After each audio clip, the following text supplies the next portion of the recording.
आताच एक जिममध्ये इन्क्वायरी आली होती. मुलगी होती. तिने मला प्रश्न विचारला की सर मी वेट ट्रेनिंग केली तर मी मुलांसारखी मस्क्युलर तर होणार नाही ना?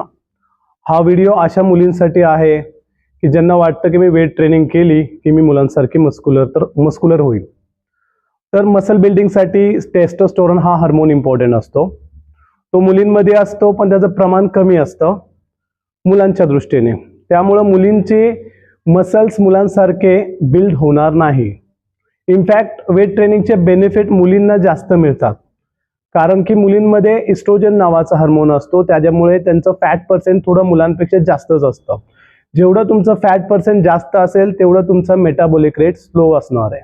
त्यासाठी तुम्ही ज्यावेळेस वेट ट्रेनिंग करता त्यावेळेस तुमचे मसलचे नॅचरल मुवमेंट क्रिएट होतात जॉईंटचे, त्यामुळे तुमची मसल बिल्ड होतात. जेवढे तुमचे मसल बिल्ड होतील तेवढा तुमचा मेटाबॉलिक रेट फास्ट होईल. जेवढा मेटाबॉलिक रेट फास्ट होईल तेवढं तुमचं फॅट पर्सेंट बर्न होण्यात ते हेल्प करेल.